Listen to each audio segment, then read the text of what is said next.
Vagina Monologues!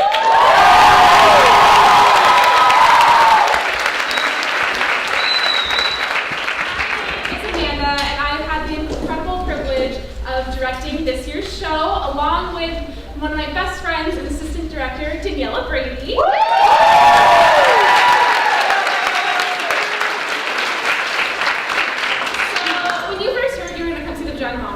There was probably a moment of fear when you're like, oh, I'm going to hear the word vagina literally hundreds of times in under an hour and a half.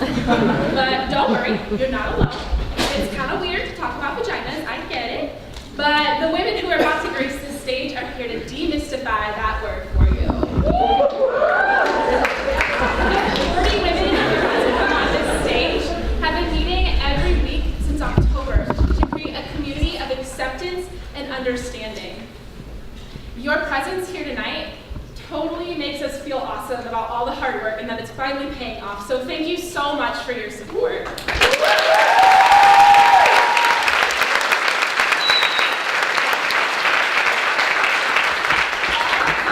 All of you are as much a part of this revolution as we are, because every cent from your ticket or t-shirt, buttons, or vagina-shaped chocolates that you buy is going straight to Verity, which is Sonoma County's only rape crisis center. Verity supports survivors of sexual assault in every way, from providing counseling services to a 24-hour crisis line to prevention education in as many community outlets as possible. And we are so thankful for their incredible work and so proud to celebrate Verity tonight.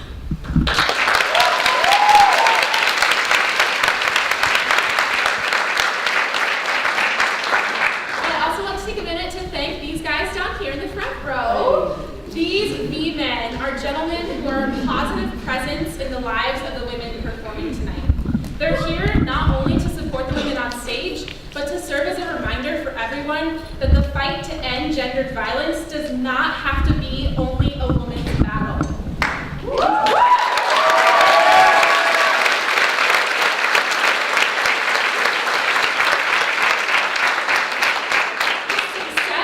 Feminism relies on support from noble guys like these who understand that we cannot begin to end gendered violence until all genders are mutually supported by one another. So thanks for fighting with us, guys. We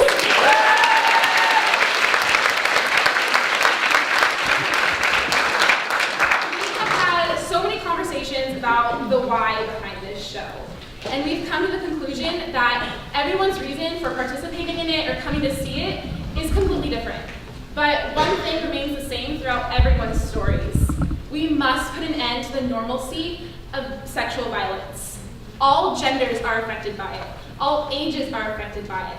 All ethnicities, sexualities, classes, and abilities are affected by sexual violence. We cannot make a change to that until we all acknowledge that it even needs to be changed. And you all being here tonight is the first step in that direction. And together we can begin to make that change. So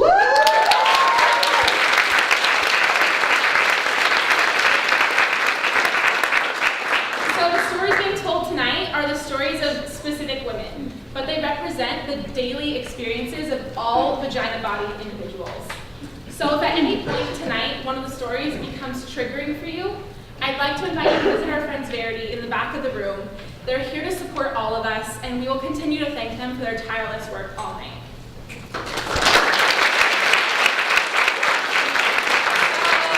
At this point, I'd like to remind all of you to turn off any and all things that may vibrate. Sit back.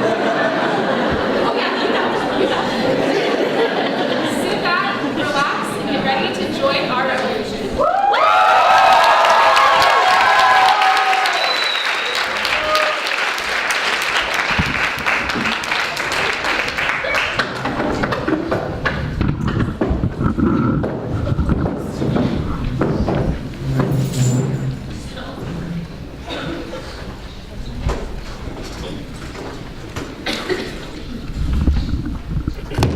Yo, B, they ready.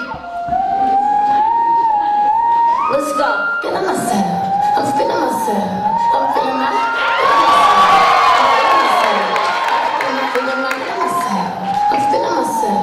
I'm feeling myself.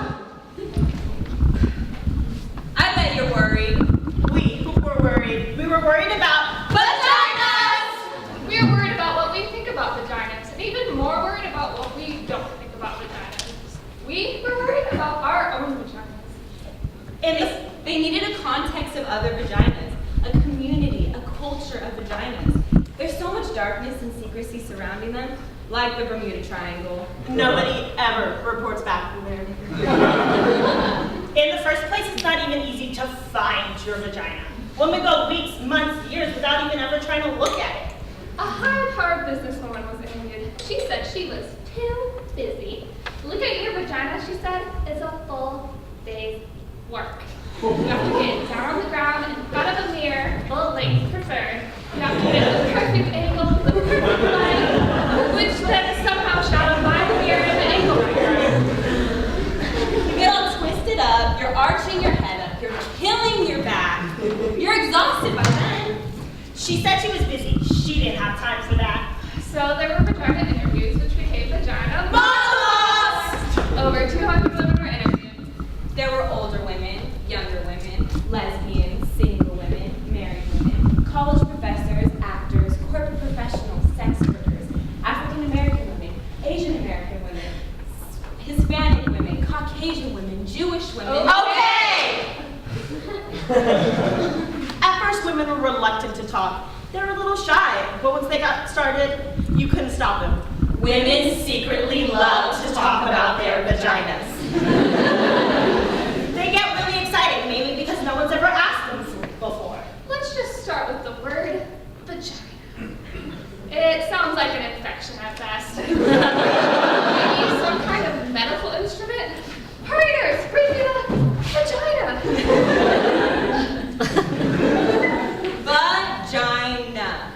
Vagina. Doesn't matter how many times you say it, it never sounds like a word you want to say. It's a totally ridiculous, completely unsexy word. If you use it during sex, trying to be politically correct. Oh, darling, would you stroke my vagina? You killed the actor right there. So, we were worried about vaginas. What we call them and what we don't call them. In Great Neck, they call it a pussycat. A woman there said her mother used to tell her, "Don't wear pajamas on you, panties on your pajamas, do you need an actual pussycat?" In Westchester, a pookie. In New Jersey, a twat. There's a powder box, a poochie, a poopy, a pee-pee, a poopaloo, a poonanny, a pussy. Cherry Pop-Tart, Pink Portal, Python Slayer, Field of Dreams. The Coochie Snorcher, the notorious VAG. A Kim Kardashian. There's a badge, a wee-wee, the jewel box, the nappy dugout. Indiana Jones and the Temple of Poon. The tampon tunnel, the tamale, the cha-cha. The promised land. In Jersey Shore, they call it a kuka. And the lotus flower bomb. We were worried about vaginas.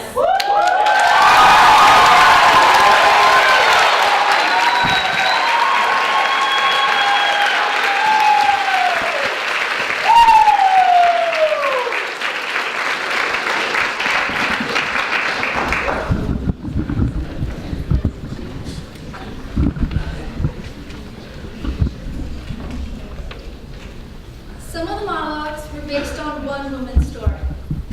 Some of the monologues were based on several women's stories surrounding the same theme. And a few times, a good idea turned into an outrageous one. This monologue is about one woman's story, although it showed up in every interview and was often fraught. The subject being Hair.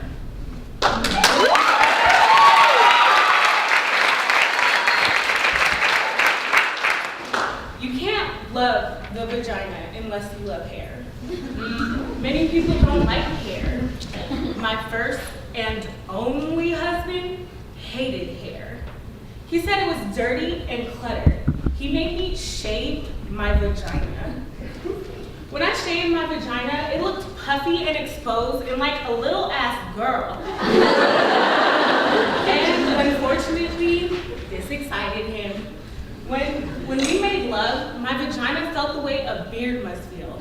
You know, like good to rub, but painful. It felt like scratching felt like it was on fire. There were screaming red bumps. I refused to shave it again. And well, then my husband had an affair. When we went to marital therapy, he said he screwed around on me because I wouldn't please him sexually. I wouldn't shave my vagina. Our marital therapist had a thick German accent, and she gasped in between sentences to show her empathy. She asked me why I didn't want to please my husband. I told her because I thought it was weird. I felt little when I didn't have hair down there. I couldn't help but say it in a baby voice. And oh, girl, don't get me started on those bumps. Not even calamine lotion can fix that. She said marriage was the compromise. I said if I shaved my vagina when my husband stopped screwing around, I asked her how many cases had she had like this before. She said questions only diluted the process and that I had to jump in. She was sure it was a good beginning. That night, when we got home, he got to shave my vagina. Yeah, he clipped it a few times and there was a little blood in the back, but he didn't even notice because he was so excited shaving me. Then later that night, when he was pressing up against me, all I could feel was his spiky sharpness sticking into me, my naked, puffy vagina. There was no protection, there was no fluff. And then that's when I realized that hair is there for a reason. It's the leaf around the flower, the lawn around the house. You can't love the vagina without loving hair. You don't get to pick and choose the parts you want. And besides, my husband never stopped screwing around anyway.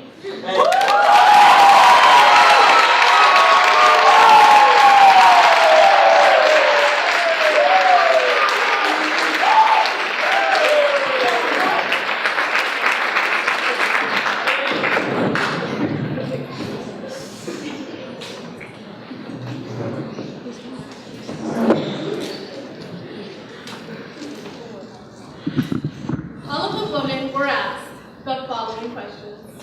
If your vagina got dressed, what would it wear? My vagina would wear glasses, a beret, no, a leather jacket. It would wear silk stockings, maybe a pink boa. A no tuxedo. Maybe jeans. Now, something for fitting. Well, if my vagina got dressed, it would wear emeralds and an evening gown, probably sequins. Armani only. A tutu. Oh no. See-through black underwear. A taffeta ball gown. My vagina needs something machine washable. Ladies, you know. A costume eyebrows. Purple velvet pajamas. Maybe an angora. A red bow. Ermine and pearls. A leopard hat. A silk kimono. Sweatpants. A tattoo. An electric shock device to keep unwanted strangers away. High heels, lace, and combat boots. Purple feathers, twigs, and shells. If my vagina got dressed, it would wear cotton. A pinafore. It would wear a bikini. A slipper. If your vagina could talk, what would it say? 2 words. Slow down! Aw, is that you? It would say, feed me. I want. Yum, yum. Oh, yeah. Start again. Right. No, over there. Lick me. Stay home. Great choice. Think again. More, please. Embrace me. Let's play. Don't stop. More. Remember me? Come inside. Not yet. Whoa, mama. Yes. Rock me. Fuck me.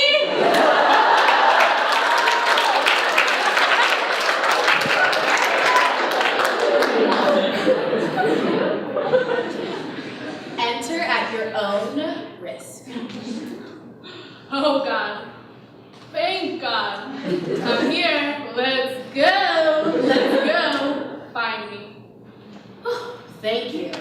Bonjour. Whoa, too hard. Well, don't give up.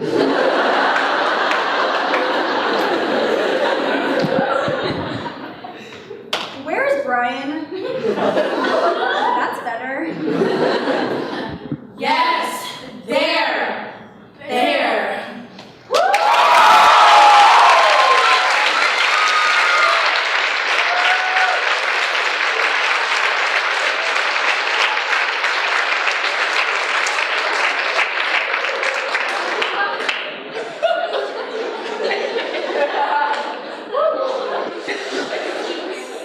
A group of women between the ages of 65 and 75 was interviewed. These interviews were the most poignant, possibly because many of these women had never had a vagina interview before. One woman, who was 72, had never even seen her vagina. She washed herself in the shower and bath, but never with conscious intention. She had never had an orgasm. At 72, she went into therapy, as they do in New York. And with the help of her therapist, she went home one afternoon by herself. She lit some candles, took a bath, played some music, and she got down with herself. She said it took her over an hour because she was arthritic.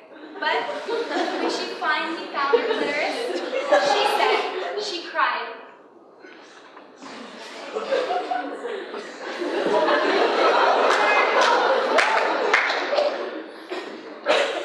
This monologue is for her.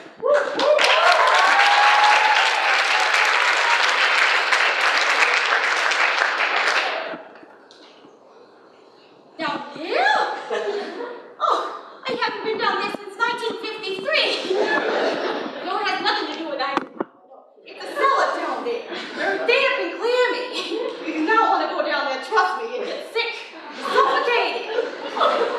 Very nauseating. The smell of clamminess and mildew everywhere. Ew. Smells unbearable. Gets in your clothes. No, there was no accident down there. Didn't blow up or catch fire or nothing. It wasn't so dramatic. No, never mind. I can't talk to you about this. What's a small girl like you going around asking old ladies about the down there's for?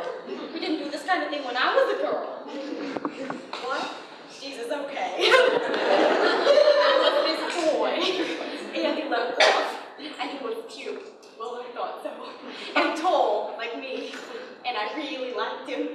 He asked me out for a date in his car. No, I can't do this. I can't do this, talk about down there. It's just there. It's like the cellar, okay? This rumbles down there sometimes. You hear the pipes, things get caught down there. Animals and things. It gets wet and sometimes people have to plug up the leaks. Otherwise the door stays closed, you forget about it. I mean, it's part of the house, but no one thinks about it or sees it. It has to be there though. Every house needs a cellar, otherwise the bedroom would be in the basement.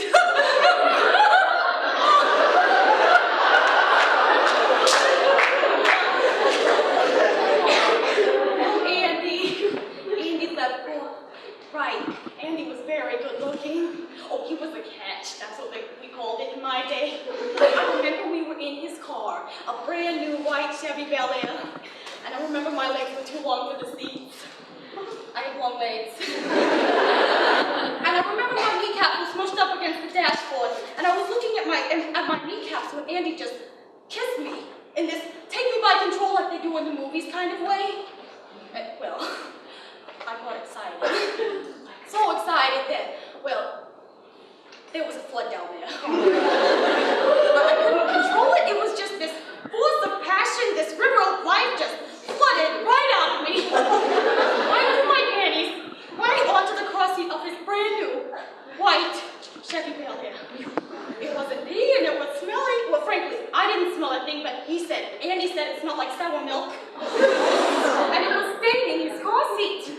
I was a stinky, weird girl, he said. I tried to explain that his kiss had caught me off guard and I wasn't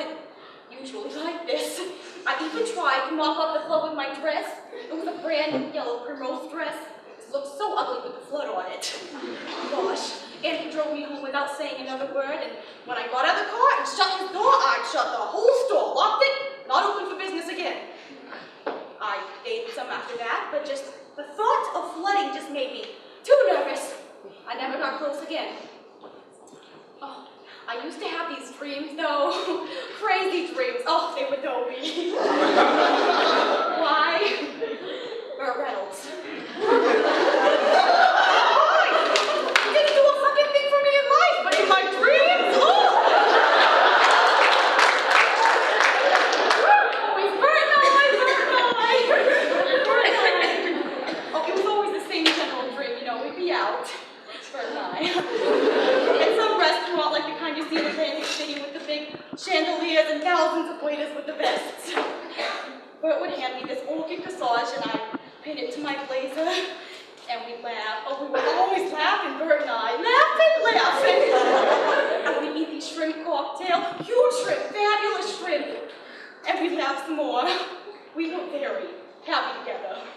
Oh, but then Burt would look me in the eye and pull me to him in the center of the restaurant, and just as he was about to kiss me, the whole restaurant would start to shake. Pigeons would fly underneath the table. I don't know what those pigeons were doing there. And blood would come straight from down there. It would pour out of me. It would pour, and there'd be little fish in it, and little boats and things, and the whole restaurant would just fill with my blood. Oh, and there'd be Burt, you know, standing there waist deep in it, just looking horribly disappointed. And I'd done it again. Just horrified as he watched his friends, you know, Dean Martin and the like, swim by in the tuxedo. I don't have those dreams anymore. No. Not since they took about everything related to down there. The uterus, the tubes, the works. And the doctor thought he was being funny when he said, if you don't use it, you lose it. But really, I found out it was cancer. Everything had to go. But who needs it anyways, you know? Highly overrated. I've done other things. I go to the dog shows. I sell antiques. So, what would it wear? What kind of question is that, what would it wear? It would wear a huge sign, okay? Closed due to flooding. What would it say? What kind of question? It's not like a person who speaks, okay? It's a place you don't go. It's under the house, down there. So, you happy? You got me to talk. You got an old lady to open up about her down there. You feel better? Actually, you know, you are the first person I've ever talked to about this. And I feel a little better.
People or things or just your basic atoms that got lost up there.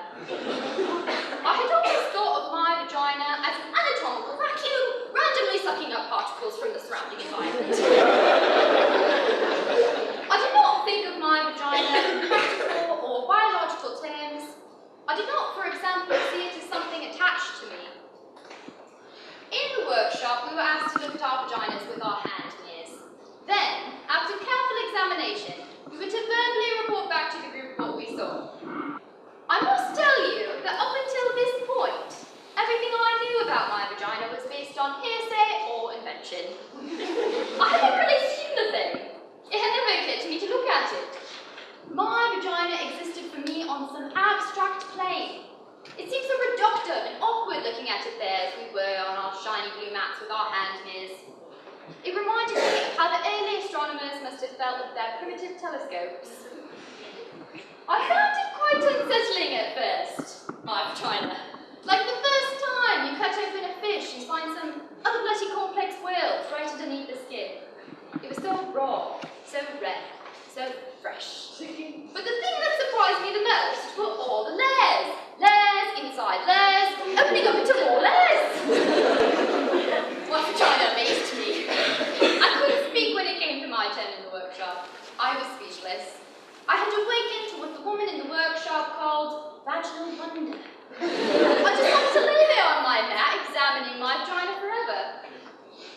It was better than the Grand Canyon, ancient and full of grace. It had the innocence and freshness of a proper English garden. It was funny, very funny. It made me laugh. It could hide and seek, open and close. Then, the woman in the workshop asked how many women had had orgasms. 2 women tentatively raised their hand. I didn't raise my hand. But I had had orgasms.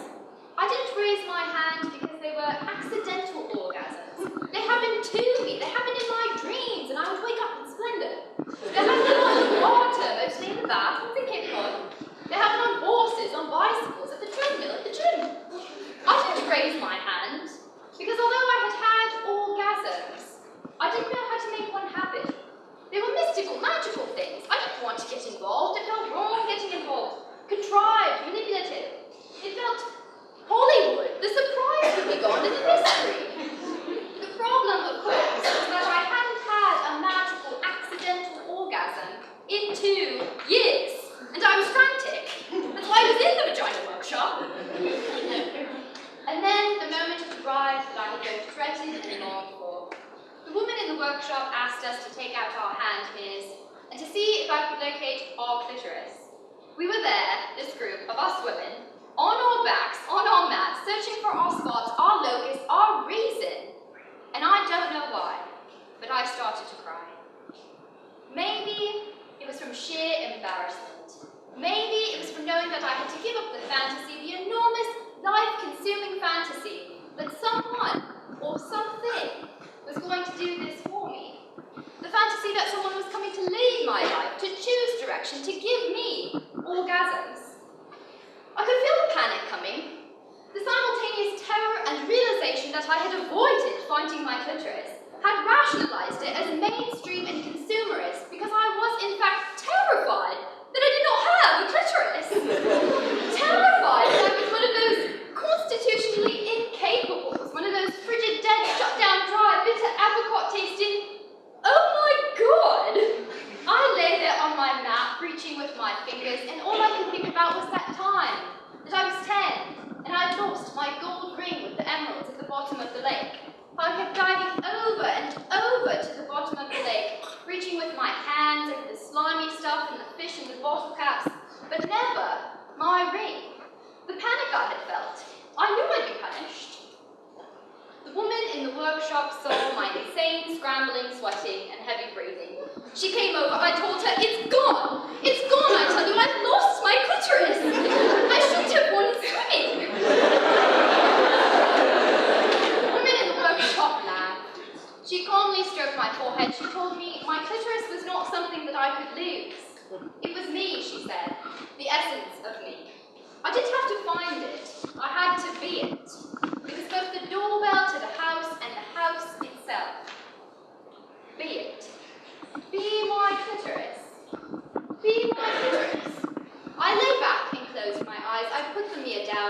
watched myself floating above myself. I watched as I slowly began to approach myself and re-enter. I felt like an astronaut re-entering the surface of the Earth. It was quiet, this re-entry. Quiet, but gentle. I bounced and landed and bounced. I came into my own muscles and blood and cells, and then I slid into my vagina. It was suddenly easy and I fit. I was all warm and pulsing and ready and young and alive.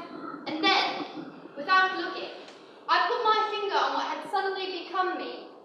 There was a little quivering at first, which urged me to stay. Then the quivering became a quake, the quake dividing and subdividing. The layers broke open into an ancient horizon of light and silence, which broke open into an ancient light of colour and music and innocence and longing. And I felt connection, calling connection, as I lay there, pushing about on my little blue mat. My vagina is a shell, a tulip, and a destiny. I am arriving as I am beginning to leave. My vagina, me.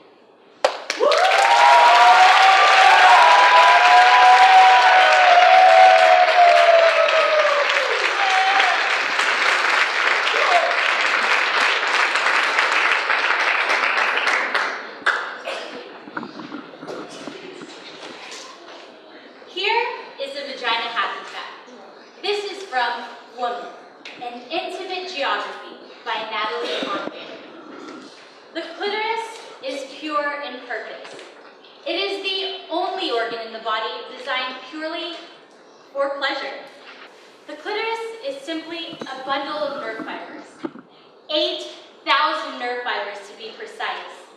That is a higher concentration of nerve fibers found anywhere else in the male or female body, including fingertips, lips, and tongue. And it is twice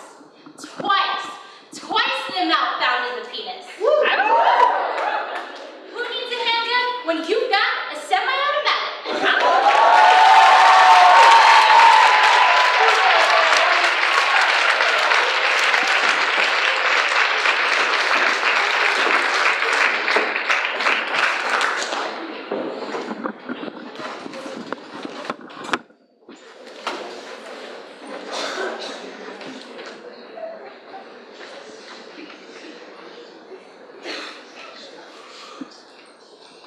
As part of Eve's work to include the voices of all women who face violence, she interviewed a diverse group of transgender women in preparation for creating this piece.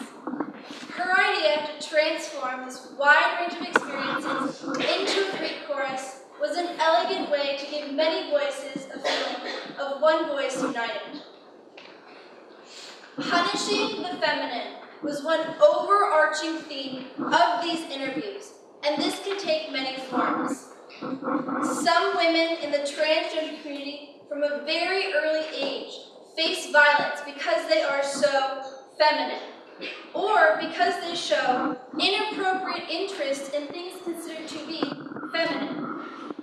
For others, the violence comes later because they're not feminine enough.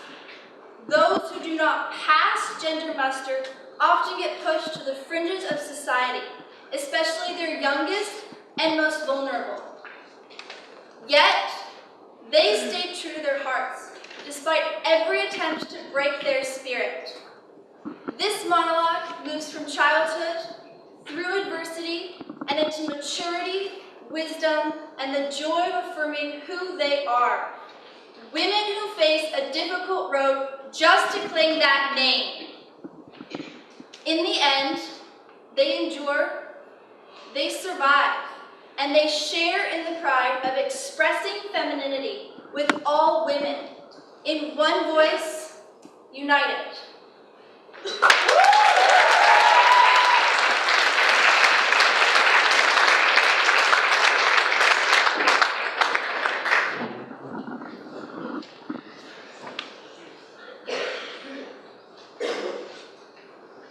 When I was 5 years old, I was putting my baby sister's diapers on. I saw her vagina. I wanted one. I wanted one. I thought it would grow.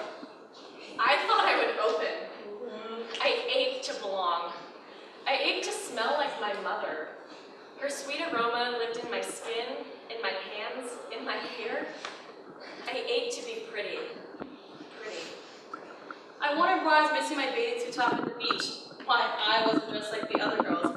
I hate to be completed. I hate to belong. The total of the time. They assigned me a sex the day I was born. It's as random as being adopted or being assigned a hotel room on the 30th floor. It has nothing to do with who you are or your fear of heights. But, in spite of the apparatus, I was forced to carry around. I always knew I was a girl. They beat me for it. They beat me for crying. They pummeled me for wanting. To touch, to pet, To hug, to help. to hold their hands, for trying to fly in church, like Sister Patrol, for doing cartwheels. Crocheting socks. For carrying fucking purses to kindergarten. They kicked the shit out of me every day on my way home from school. In the park, they smashed my magic marker painted nails. They punched my lipstick mouth. They beat the girl out of my boy! Or so they tried. So, I went underground. I stopped playing the flute. Be a man, stand up for yourself. Go punch him back. I grew a full beard. It was good. I was big. I joined the Marines. Suck it up and drive on. I became duller, jaded, Sometimes cruel. Butch it. Butch it! Butch it up! Always clenched, inaccurate, incomplete. So, I ran away from home, from school, from boot camp, Ran to Miami. Greenwich Village. Aleutian Islands. New Orleans. I found gay people. Wilderness lesbian. Got my first hormone shot. Got permission to be myself. To transition, to travel, to immigrate. 350 hours, okay, of hot needles. I would count the male particles as they died. 15 man hairs, gone. The feminine, it's in your face. I lift my eyebrows more. I ask questions. I'm curious. And the voice. Practice, practice. It's all about resonance. Sing song, sing song. Men are monotone and flat. The feminine is perky and poised. Hey girl. And my vagina, it's so much friendlier. I cherish it. It brings me joy. The orgasms used to be jerky. Now, whoop, they come in place. I am your girl next door. My lieutenant colonel father ended up paying for it, okay? My vagina. My mother was worried what other people would think of her, that she had made this happen. Until I came to church, and everybody said, "You have a beautiful daughter." I get to be soft. I'm allowed to listen. I'm able to receive. To be in the present tense. People are so much nicer to me now. I can wake up in the morning and put my hair in a ponytail. A wrong was righted. I am right with God. It's like when you're trying to sleep and there's a loud car alarm going off. When I got my vagina, it was like someone finally took it off. I live now in the female zone. But you know how people feel about immigrants. They don't like it when you mix. They don't like it when you come from someplace else. They killed my boyfriend. They beat him insanely as he slept with a baseball bat. They tried to beat this girl out of his head. They didn't want him dating a foreigner, even though she was pretty and she listened and was kind. They didn't want him falling in love with ambiguity. They were afraid he'd get lost. They were that terrified of love. They beat the girl out of my boy! Or so they tried.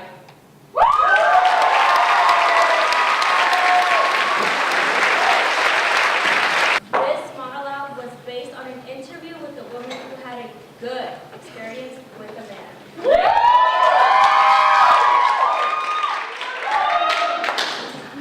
This is how I came to love my vagina. It's embarrassing because it's not politically correct.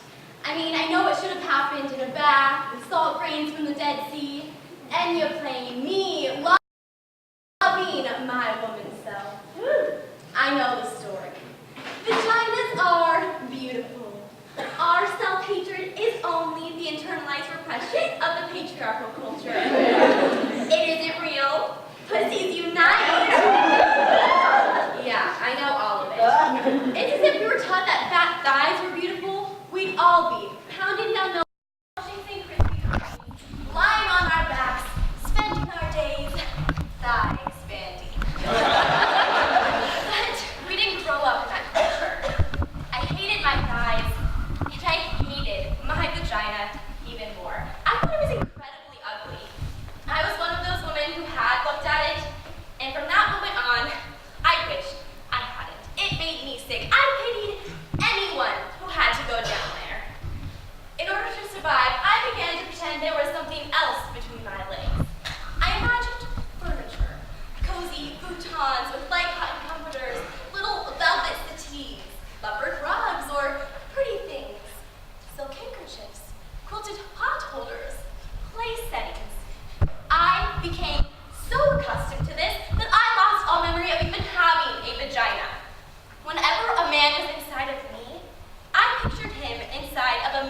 lined muffler or a Chinese bowl. But then I met Bob. Bob was the most ordinary man I had ever met. He was thin and tall and nondescript and wore khaki tan clothes. Bob did not like spicy foods or listen to Prince. He had no interest in sexy lingerie. In the summer, he spent time in the shade. He didn't share his inner feelings, he didn't have any problems or issues, and was not even an alcoholic. He wasn't very funny, or articulate, or mysterious. He wasn't mean or unavailable. He wasn't self-involved or charismatic. He didn't drive fast. I didn't particularly like Bob. I mean, I would have missed him altogether if he hadn't picked up my change that I had dropped on the deli floor. But when he handed me back my quarters and pennies, and his hand accidentally touched mine, something happened. I went to bed with him. That's when the miracle occurred. Turns out, Bob loved vaginas. He loved the way they felt, the way they tasted, the way they smelled. But most importantly, he loved the way they looked. He had to look at them. The first time we had sex, he told me he had to see me. Right here, I said. No, you, he said. I have to see you. Turn on the light, I said, thinking he was a weirdo and freaking out in the dark. He turned on the light. Okay, I'm ready. Ready to see you. Right here, I waved. Right here. Bob began to undress me. What are you doing, Bob? I need to see you, he said. Oh, no need. Just do it. I need to see what you look like, he replied. But you've seen a red leather couch before, I said. Bob continued. He would not stop. I wanted to throw up and die. This is awfully intimate, Bob. Can't you just do it? No, he said. It's who you are. I need to look. I held my breath. He looked, and he looked. He got breathy, and his face changed. He didn't look ordinary anymore. He looked like a hungry beast. You're so beautiful, he said. You're deep and elegant and innocent and wild. You saw that? There, I said. It was like he read my palm. That and more. Much, much more, he said. Bob stayed looking for almost an hour, as if he were studying a map, observing the moon, staring into my eyes. And it was my vagina. In the light, I watched as he looked at me, and I realized that he was so genuinely excited, so peaceful and euphoric. I began to get wet and turned on. I began to see myself the way he saw me. I began to feel beautiful and delicious like a great painting or a waterfall.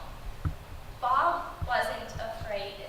He wasn't grossed out. I began to swell. I began to feel proud.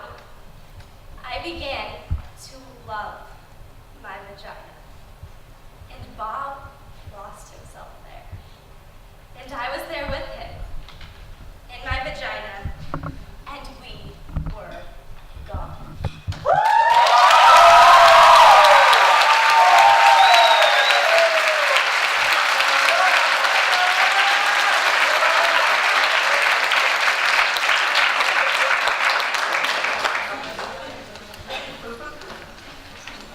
This is a not-so-happy fact, found in UNICEF's 2005 report, Female Genital Mutilation and Cutting, a Statistical Exploration. Female genital mutilation has been inflicted on approximately 130 million young girls and women. In the 28 countries where it is practiced, mostly in Africa, about 3 3 million young girls a year can expect the knife, or the razor, or the glass shard to cut their clitoris or remove it altogether. In a man, that would range from amputation of most of the penis to removal of all of the penis. Short-term results include tetanus, hemorrhages, cuts in the urethra, bladder, and vaginal walls. Long-term, chronic uterine infection, increased agony and danger during childbirth, and early deaths.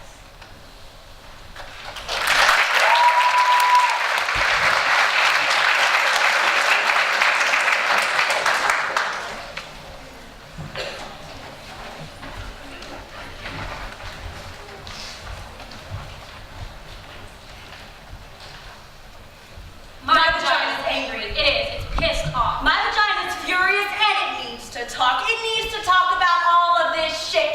It needs to talk to you. I mean, what's the deal? An army of people out there thinking of ways to torture my poor-ass, gentle, loving vagina, spending their days constructing psychopathic and nasty ideas to undermine my pussy? Vagina motherfuckers. All of this shit. They're constantly trying to shove up us, stuff us up, clean us up, make it all go away. Well, my vagina's not going away. It's pissed off and it's staying right here. Like tampons. What the hell is that? A dry wad of fucking cotton just shoved up there? Right? Why can't they find a way to subtly lubricate the tampon? As soon as my vagina sees it, it goes into shock. It just forget it. It closes up. You need to work with the vagina, introduce it to things, prepare the way. Hi, that's what foreplay's all about. You need to convince my vagina, seduce my vagina, engage my vagina's trust. And you can't do that with a dry wad of fucking cotton. Stop shoving things up me, stop shoving and stop cleaning it up. My vagina doesn't need to be cleaned up. It smells good already. Sure does. Don't try to decorate. Don't believe them when they tell you it smells like rose petals when it's supposed to smell like a fucking pussy. That's what they're doing, trying to clean it up, make it smell like a bathroom spray or a garden, all of those douche sprays. Floral, berry, rain. I don't want my pussy to smell like rain.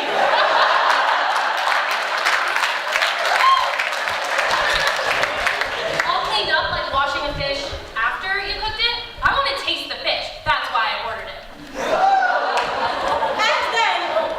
And then there's those exams. There's got to be a better way to do those exams. Why the scary paper dress that scratches your tits when you lie down so you feel like a wad of paper that someone just threw away? Why the rubber gloves? Why the flashlight all up in there like Nancy fucking Drew?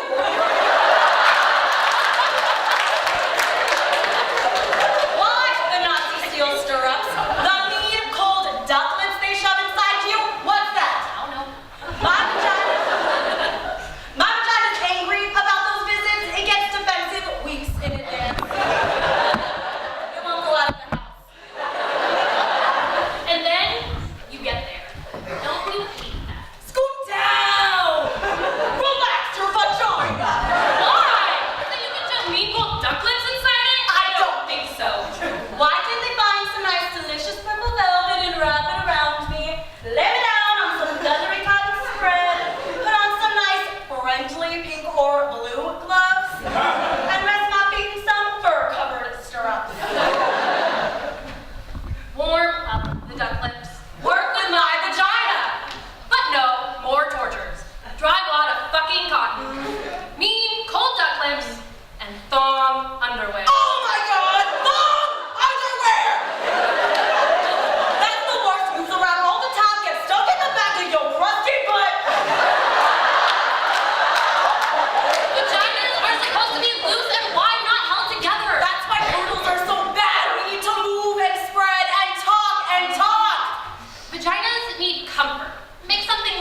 able to stand it. Seeing all of those energized, not taking shit, hot, happy vaginas. If my vagina could talk, it would talk about itself like me. It would talk about other vaginas. It would do vagina impressions. It would wear Harry Winston diamonds. No clothing, just there, all draped in diamonds. Lovely. My vagina helped release a giant baby. It thought it'd be doing more of that. It's not. Now it wants to travel. It doesn't want a lot of company. It wants to read and know things and get out more. It wants sex. It loves sex. It wants to go deeper. It's hungry for depth. It wants kindness. It wants change. It wants silence and freedom. It wants gentle kisses and warm liquids and deep touch. It wants chocolate. It wants to scream. It wants to stop being so angry. It wants to come. It wants to want. It wants. My vagina? My vagina? Well, it wants everything.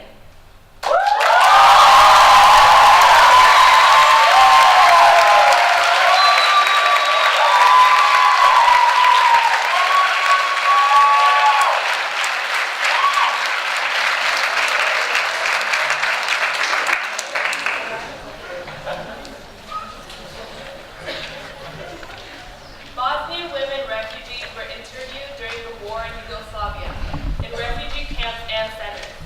20 to 70,000 women were raped as a systematic tactic of war, and it was shocking to see how little people did to stop it.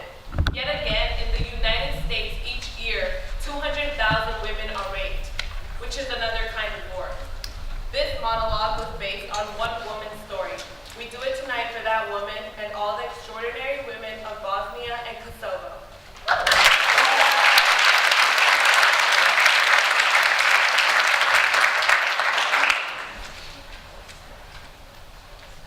My vagina was green. Water soft pink fields, cows mooing, sun resting, sweet boyfriend touching lightly with a soft piece of blonde straw. There is something between my legs. I do not know what it is. I do not know where it is. I do not touch. Not now. Not anymore. Not since. My vagina was chatty. Can't wait. So much saying, words talking, can't quit trying, can't quit saying, oh yes. Oh, yes. Not since I dreamed there's a dead animal sewn in down there with thick black fishing line, and the bad dead animal smell cannot be removed. And its throat is slit, and it bleeds through all of my summer dresses. My vagina singing all girl songs, all goat bell ringing songs, all wild autumn field songs, vagina songs. Vagina home songs. Not since the soldiers put a long, thick rifle inside me. So cold, the steel rod canceling my heart. Don't know whether they're going to fire it or shove it through my spinning brain. 6 of them, monstrous doctors with black masks shoving bottles at me too. There were sticks and the end of a broom. My vagina swimming river water. Clean spilling water over sun-baked stone, over stone cliff stone, over and over. Not since I heard the skin tear and made lemon screeching sounds. Not since a piece of my vagina came off in my hand. A part of the lip. Now one side of the lip is completely gone. My vagina, a live wet water village. My vagina, my hometown. Not since they took turns for 7 days, smelling like feces and smoked meat. They left their dirty sperm inside me. I became a river of poison and pus. And all of the crops died. And the fish. My vagina, a live wet water village. They invaded it, butchered it, and burned it down. I do not touch now.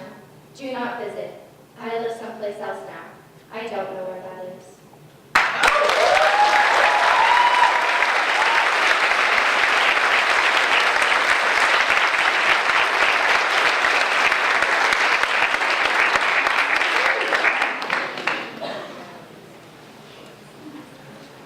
My short skirt is not an invitation. A provocation. An indication that I want it or give it, Or that I my don't. short skirt is not begging for it. It doesn't want you to rip it off me or pull it down. My short skirt is not a legal reason for raping me. Although it has been before, it will not hold up in the new court. Short skirt, believe it or not, has nothing to do with you.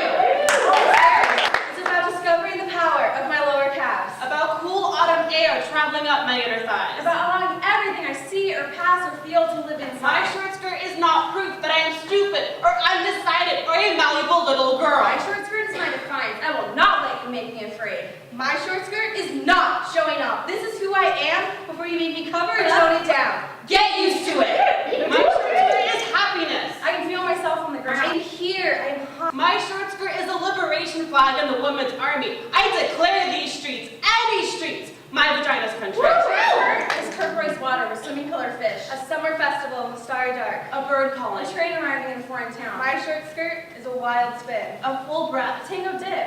My short skirt is initiation. Appreciation. Excitation. But mainly, my short skirt and everything under it is mine. Mine.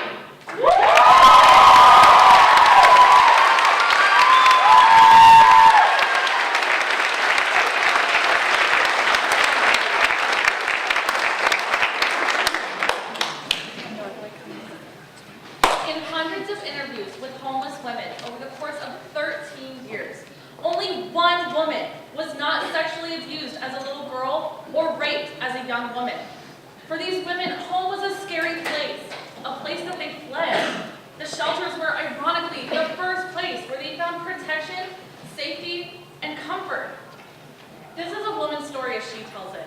What's not in the story is that this woman met another woman in a shelter, and they fell in love, and through their love, they were able to get out of the shelter system together.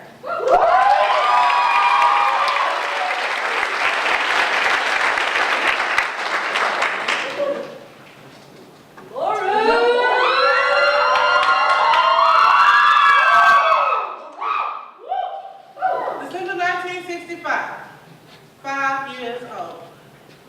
My mama tells me in a scary, loud, life-threatening voice to stop scratching my coochie motion. I'm afraid I scratched it out down there. I do not touch myself, not even in the bath. I'm afraid of the water getting in and filling me up till I explode.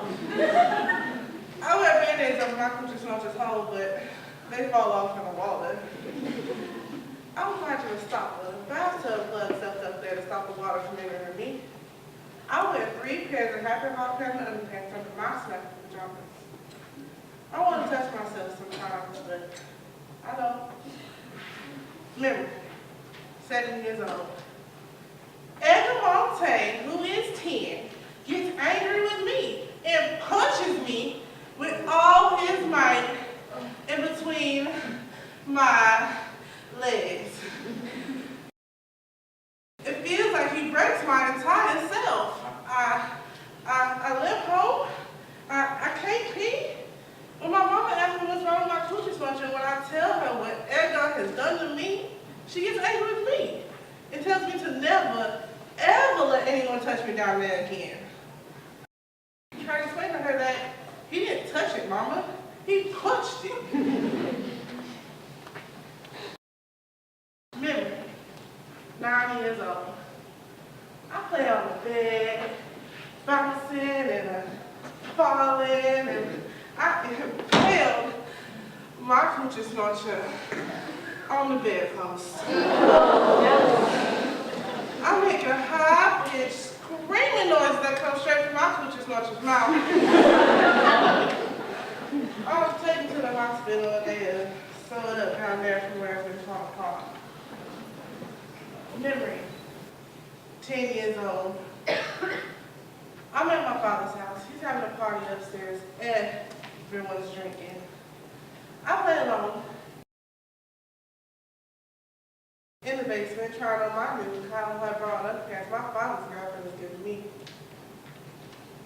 Suddenly, my father's best friend, this big man named Alfred, comes up from behind me and pulls my new cotton white underpants down and sticks his big, hard penis inside my coochie snorter's hole. I screamed, I kicked, I tried to fight him off, but he already gets in. My father's there, man, and he has a gun. And there's a loud, horrible noise. And then there's blood all over Alfred and me. Lots of blood. I am sure my coochie snorter has finally fallen out. Alfred is paralyzed for life. My mama doesn't let me see my father again for 7 years. Memory, 13 years old.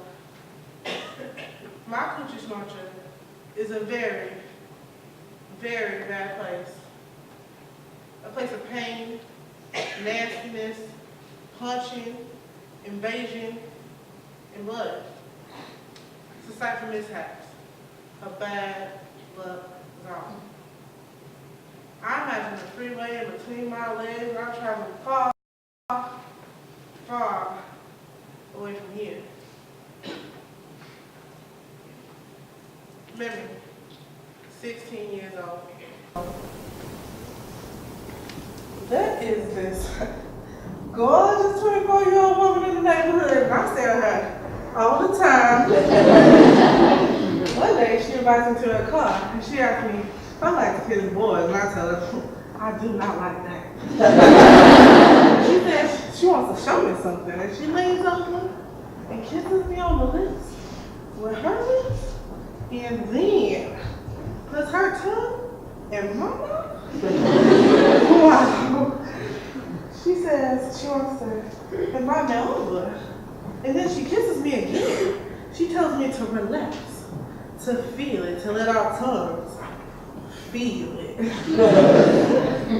She asked my mama if I could come over, and my mama is so delighted that such a beautiful, successful young woman like her has invited me over.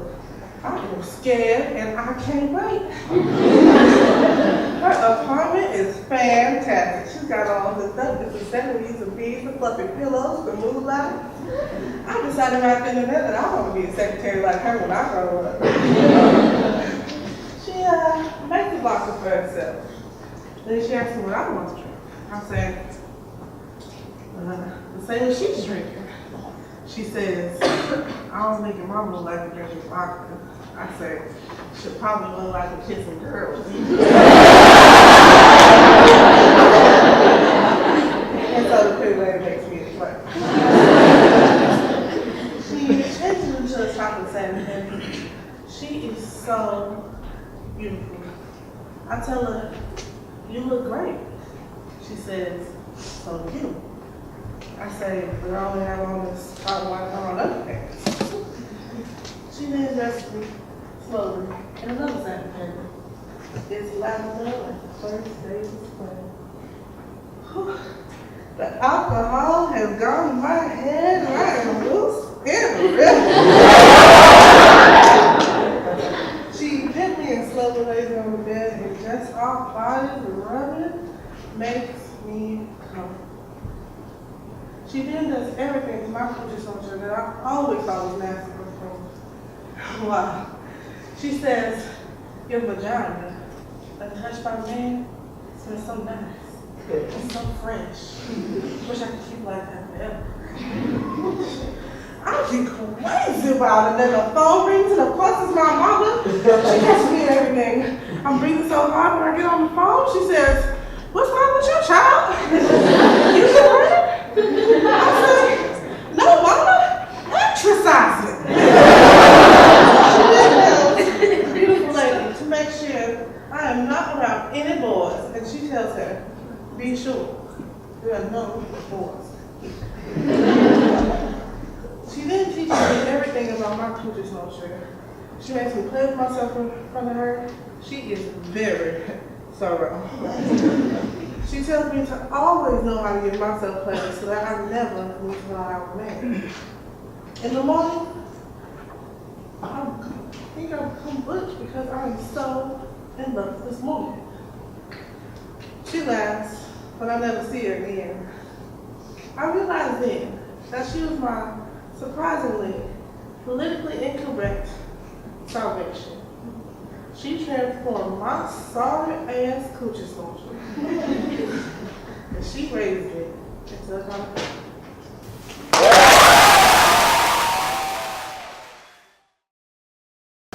We've created a map of vagina-friendly cities. Welcome, Sonoma State! We are wild about vaginas at Sonoma State. In fact, one woman is so obsessed with a particular word, a pejorative word, used to describe the vagina. Her mission is to reconceive it.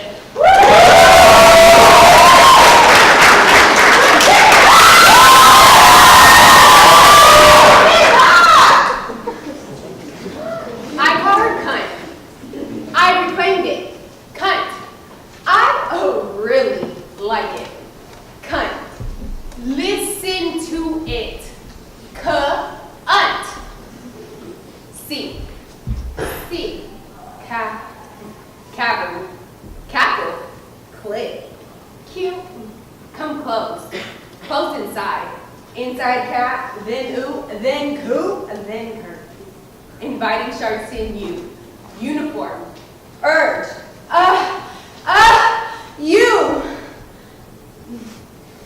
Then N. Then cunt. Snug letters fitting perfectly together. N. Next. Now. Nexus. Nice. Nice. Always round in uppercase. Cunt. A jagged, wicked, electric pulse. And soft. And no warm. And then T. Then sharp, certain, tangy. T. Texture, take, tent, tight, tantalizing, tendrils, taste, time, tactile. Ooh. Ha. Tell me. Hello? Tell me. Cunt. When I say what, you're gonna say cunt. Okay? What? Cunt. What? Cunt. What? Cunt. What?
I was there in the room when her vagina opened.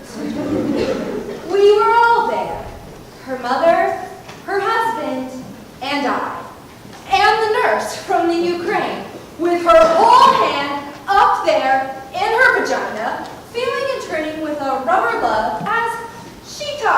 casually to us, like she was turning on a loaded faucet. I was there in the room when the contractions made her crawl on all fours, made unfamiliar moans leak out of her pores, and still there, after hours, when she just screamed, suddenly wild, her arms striking the electric air. I was there when her vagina changed from a shy sexual hole to an archaeological tunnel, a sacred vessel, a Venetian canal, a deep, deep well with a tiny stuffed child inside, just waiting to be rescued. I saw the colors of her vagina, and they changed. Saw the bruised, broken blue, the blistering tomato red, the gray pink, the dark. Saw the blood-like perspiration along the edges, the yellow, white liquid, the shit, the clots, pushing out all the holes, pushing harder and harder, saw through the hole. The baby's head, scratches of black hair, saw it just there behind the bone, a hard, round memory. As the nurse from the Ukraine kept turning and turning her slippery hand. I was there when each of us, her mother and I, held a leg and spread her wide, pushing with all our strength against her pushing, and her husband sternly counting 1, 2, 3, telling her to focus harder. We looked into her then. We couldn't get our eyes out of that place.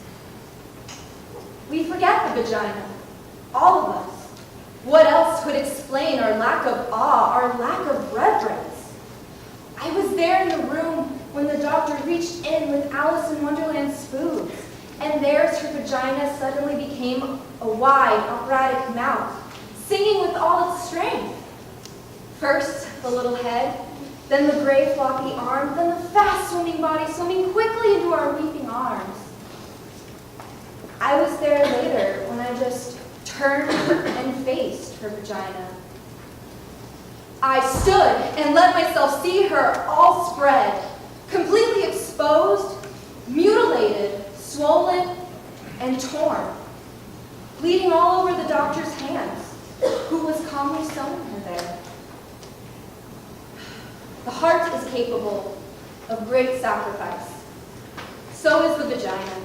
The heart can forgive and repair. It can change its shape to let us in. It can expand to let us out. So can the vagina. It can ache for us, stretch for us, die for us, and bleed us into this difficult, wondrous world. I was there in the room. I remember.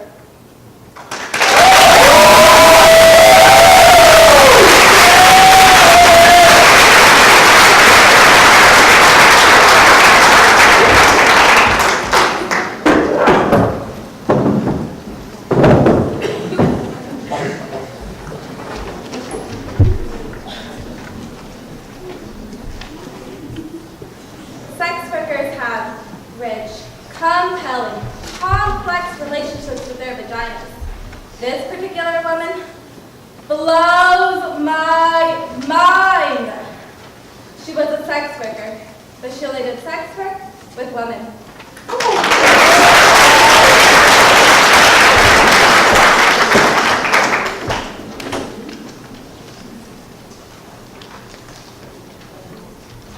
I love vaginas. I love women. I do not see them as separate things.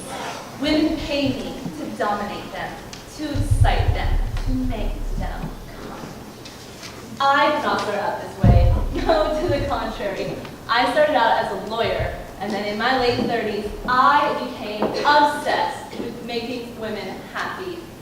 It began as a mission of sorts, but then I got involved in it, got very good at it, kind of brilliant. It was my art. I started getting paid for it. It is as if I found my calling. I wore outrageous outfits when I dominated women, lace and silk and leather, and I used props, whips, handcuffs, rope, dildos. There was nothing like this tax law. There were no props, no excitement, and I hated those blue corporate suits. Although I wear them now from time to time, my new line of work, and they serve quite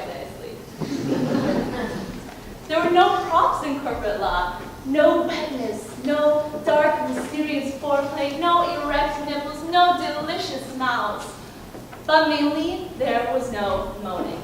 This is the key I see now. Moaning was the thing that ultimately seduced me and got me addicted to making women happy. When I was a little girl, and I used to see women in the movies making love, making strange orgasmic noises, I used to laugh. I got strangely hysterical. I couldn't believe those big, ungoverned sounds came out of women. I longed to moan. I practiced in front of a mirror, on a tape recorder, moaning various keys, various tones. But always, when I played it back, it sounded fake. It was fake. It wasn't rooted in anything sexual, really. Only in my desire to be sexual. But then, when I was 10, I had to pee really badly once on a car trip. It went on for almost an hour, and when I finally got to pee in this dirty little gas station, it was so exciting. I moaned as I peed. I couldn't believe it. Me moaning in a Texas station in the middle of Louisiana. I realized right then that moans are connected with not getting what you want right away, with putting things off. I realized that moans were best when they caught you by surprise, when they came out of this hidden, mysterious part of you that was speaking its own language. I realized that moans were, in fact, that language. I became a moaner. It made most men anxious. Frankly, it terrified them. I was loud and they couldn't concentrate. They'd lose focus, and then they'd lose everything. I was loud, and we couldn't make love in people's homes. The walls were too thin. I got a reputation in my building, and people stared at me with contempt on the elevator. I began to feel bad about my moaning. I got quiet and polite. I made noise into a pillow. I learned to choke my moan, to hold it back like a sneeze.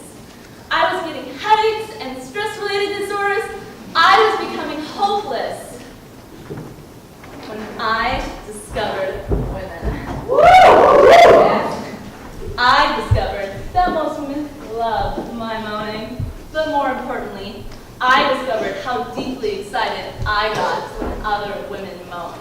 When I was responsible for other women moaning. I would love to quiet women.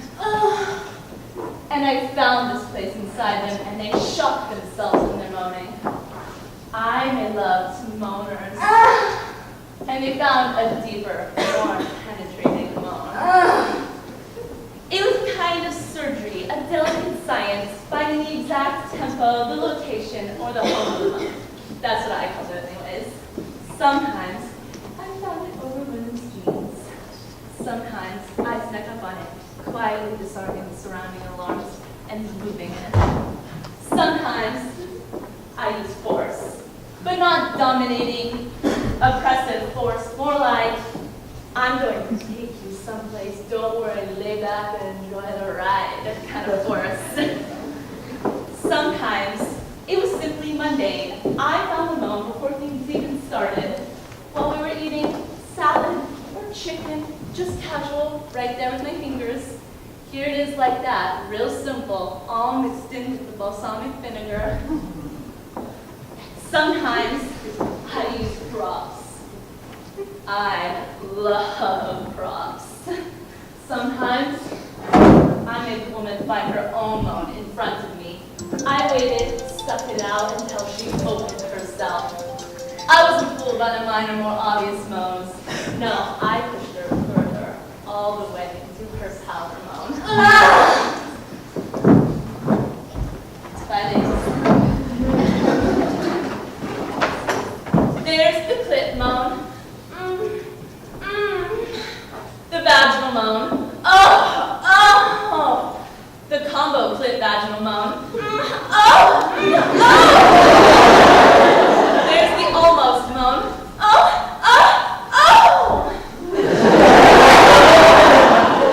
The right on it moan. Oh, yeah, right there. There's the wasp moan. There's the Jewish moan. No.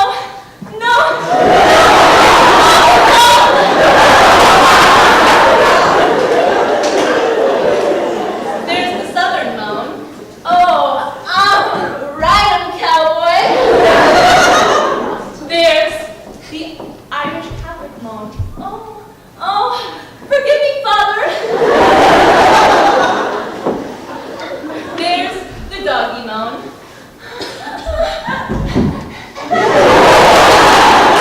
There's the machine gun moan.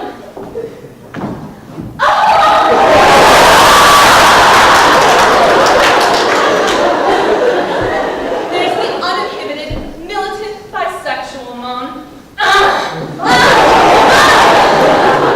There's the tortured Zen moan.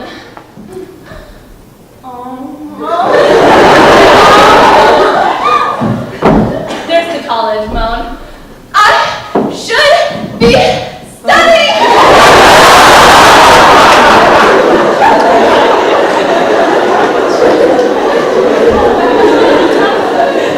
There's the seawolf moan.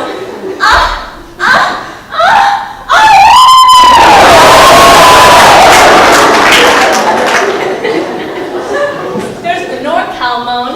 Oh, this is hella good.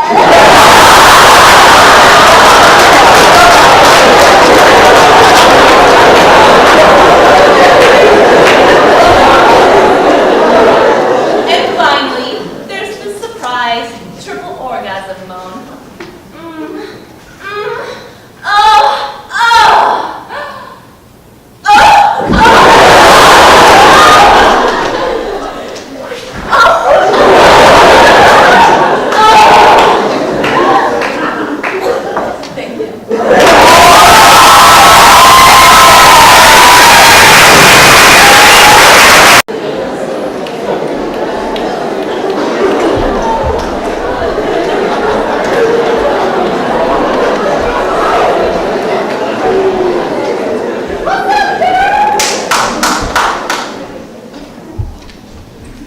My revolution begins in the body. It isn't waiting anymore. My revolution does not need approval or permission. It happens because it has to happen in each neighborhood, village, city, or town, at gatherings of tribes, fellow students, women at the market, or on the bus. It may be gradual and soft. It may be spontaneous and loud. It may be happening already. It may be found in your closet, your drawers, your gut, your legs, your multiplying cells, and the naked mouth of taut nipples and overflowing breasts. My revolution is swelling from the insatiable drumming between my legs. My revolution is willing to die for this. My revolution is ready to live big. My revolution is overthrowing the state of mind called patriarchy. My revolution will not be choreographed, although it begins with a few familiar steps. My revolution is not violent, but does not shy away from dangerous edges where fierce displays of resistance tumble into something new. My revolution is in this body, in these hips atrophied by misogyny, in this jaw wired mute by hunger and atrocity. My revolution is connection, not consumption. Passion, not profit. Orgasm, not ownership. My revolution is of the earth and will come from her, for her, because of her. It understands that every time we frack or drill or burn or violate the layers of her sacredness, we violate the soul of our future. My revolution is not ashamed to press my body down on her mud floor in front of banyan, cypress, pine, callan, oak, chestnut, mulberry, redwood, sycamore trees. To bow shamelessly to shocking yellow birds and rose blue setting skies, heart-exploding purple bougainvillea and aqua sea. My revolution gladly kisses the feet of mothers and nurses and cleaners and servers and healers and nannies, all those who are alive and give life. My revolution is on its knees, on my knees, to every holy thing, to those who carry empire-made burdens in and on their heads, backs, and hearts. My revolution demands abandon, expects the original, relies on troublemakers, anarchists, poets, shamans, seers, sexual explorers, mystic travelers, tightrope walkers, and those who go too far and feel too much. My revolution shows up unexpectedly. It is not naive, but believes in miracles. Cannot be categorized, targeted, branded, or even located. Offers prophecy, not prescription. Is determined by mystery and ecstatic joy. Requires listening. It is not centralized, though. We all know where we're going. It happens in stages, and all at once. It happens where you live and everywhere. It understands that divisions are diversions. It It requires sitting still and staring deep into my eyes. Go ahead, love.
We are here to take a stand as a unified front and tell the world that today it stops.